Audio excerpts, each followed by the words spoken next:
Yesterday, it was revealed that a school district in Missouri, specifically the Hazelwood School District, had sent out a letter to the parents of student athletes telling them that they needed to sign a COVID death waiver if their kid was going to play sports for the school. Here is what this death waiver says. This is word for word from the waiver. The undersigned agrees to release, discharge, hold harmless, and indemnify the Hazelwood School Districts, its agents, employees, officers, Board of Education members, insurers, and others acting on the district's behalf of and from any and all claims, demands, causes of action, and or legal liabilities for injuries to or death of my child occurring during or resulting from or participation in the above-mentioned program or activity, and any related in any way to COVID-19. Even if the cause, damages, or injuries are alleged to be the fault of or alleged to be caused by the negligence or of carelessness of the release. Basically, Hazelwood School District is out there sending out these letters to the parents of student athletes, good grief, saying, if your kid gets COVID-19 and they die, even if you can prove in court that we were so negligent that our negligence caused your kid to get infected, you can't do anything about it. Please sign this or else, little Johnny can't be the quarterback anymore. That is what this school district is telling parents to sign. Then after this came out, more and more of these waivers started showing up. People started tweeting them out. Ben Dixon, by the way, did a phenomenal job of finding, tweeting, and retweeting other people who had found these releases popping up in school districts all over the country. Because that's what they want the parents to do. You can't sue us if your kid dies or if your kid gets sick, even if our negligence is what gets them sick. And folks, this waiver is terrifying because what it tells us is that school districts know that they can't get their shit together to keep your kids safe. If they thought for a second that they had a shot at keeping the school clean, at keeping the kids distance from one another, at preventing the spread of this virus in their own school, if they thought they had enough hand sanitizer and soap to wash hands and face masks and gloves to go around, they may not be sending out these waivers. But they know they don't. They know that they're under-equipped. And that's why these waivers are coming out.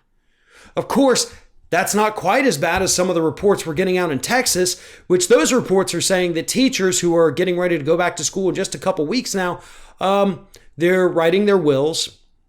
They're filling out paperwork for medical power of attorney. They're essentially getting their affairs in order because they have good reason, buying more life insurance too. They essentially believe that they could easily die this year from this disease. And yeah, it does affect adults. In fact, the older you are, the worse it gets. It does affect them more than children. That doesn't mean that children are not affected, though. Children in this country have died from this disease. And it's not just about whether or not you live or die. Millions others are going to be left with permanent lung damage, permanent heart damage, neurological damage from this. So even if you survive it, your quality of life for the rest of your life is going to be decreased. But the teachers are filling out their wills. They're buying more health insurance or life insurance, The parents having to sign away their legal right to sue these school districts because they can't keep their kids safe. Yeah. Does this paint a rosy picture for you? Does this tell you that, hey, everything's going to be okay if we reopen schools? Because it won't be. It absolutely will not be. And some of these school districts are saying, well, hey, it's okay because we're also offering distance learning. So if you don't want to send your kid to school, you don't have to. Okay. I guess that's decent. However, you then run into a problem.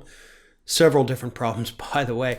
One, if you are a teacher yourself or you have a teacher in the family, they actually are still required to go to the school every day and be around all the other teachers and, of course, all the students who couldn't distance learn. So there goes that safety, right?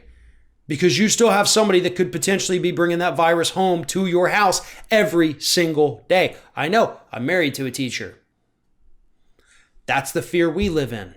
Also have 4 kids that go to 4 different schools because their ages are staggered in such a way. So any given day, if my kids do go back to school, and of course my wife goes back to school, they will be bringing home potentially contact with up to 5,000 different individuals. That's terrifying. And that's not unique to me. That happens all over the country. There is no safe way to send our kids, our spouses, anybody back to school in the fall. And for us here in my district, teachers go back in 2.5 weeks. Kids go back in 3.5 weeks. That's it. Summer's over for us. And they're going back, and we're in Florida, and we're seeing the worst spike in this country right now. And our idiotic Trump-loving governor says he doesn't care, you're going back. Kids are going to die, parents are going to die, teachers are going to die, administrators are going to die. And there's just no way around that. Unless, of course, we simply don't send them back.